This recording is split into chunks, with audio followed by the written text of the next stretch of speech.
Tom, crime continues to be a problem in Dallas. What do you plan to do about it? For too long, I'm afraid, we found ourselves listed in the newspapers as the most dangerous city, the highest crime city. 9 out of the last 10 years, we've been at the top of the list. And that's unacceptable. It's unacceptable for our people. It's unacceptable in trying to generate new opportunities from a business standpoint, because businesses look at that too. It is one that affects us in a number of ways, clearly from a perception standpoint, but I'd also tell you it's real. If I get a chance to visit with people in the southern part of our city in Pleasant Grove, they say it's the #1 priority. If I go as far north Dallas as we can, they say it's the #1 priority. But I'd also tell you the first step that we've got to address is putting more officers on the street. Every city that's addressed this issue, their first step to lead to success has been putting more officers on the street.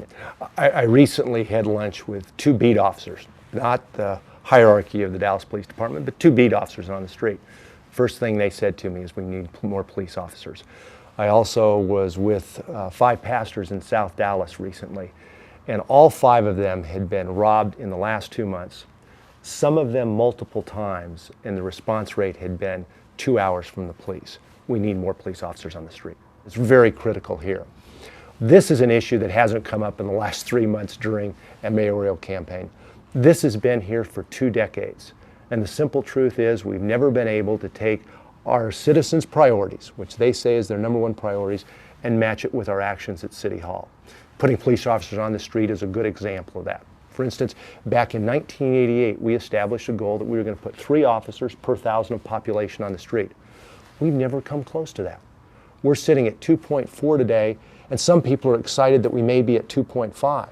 So not only have we fallen short of our goal on a continual basis for 2 decades, but if you look at our goal versus other major cities, you see there's a pretty modest goal.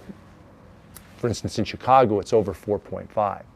Now, to put more officers on the street, we're going to have to address a couple of things. We've got some old litigation that's been sitting there that makes it much more difficult for us to recruit officers and pay officers.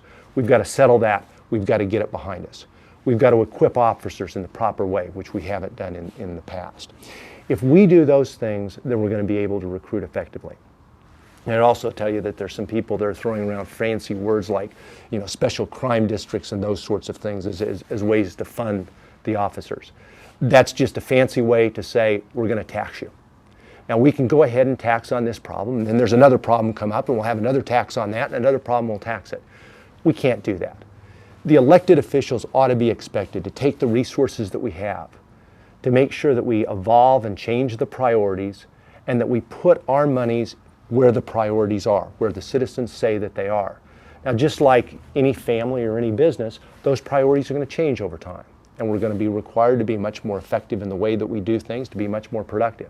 I am absolutely convinced that we can put more officers on the streets, we can pay them effectively, and we can equip them with the resources that we have. But it's going to take the fiscal discipline that we haven't had. We've seen our economy grow over the last couple of years, but we haven't taken those monies and put them into law enforcement to address this issue. As I said, we may be at 2.5, but still we're a long ways away. And we haven't adjusted our priorities. That's something elected officials ought to be expected of. It's expected of you and your family to use the resources. You can't tax people to add to those. There's some things in the longer term that we've got to address. We've got to make sure that we've got a strong educational system that's giving people opportunities, that we're producing jobs throughout the city. We've got to do some things in the intermediate term to make sure that we've got rehabilitation programs for people coming out of institutions to address the drug question. We've got to make sure that we've got reentry programs. We've got to do all of those. I think the real challenge and what people ought to be expecting us is to say, what are the priorities? And then make sure that we use the resources in those ways. And I'm convinced we can do it.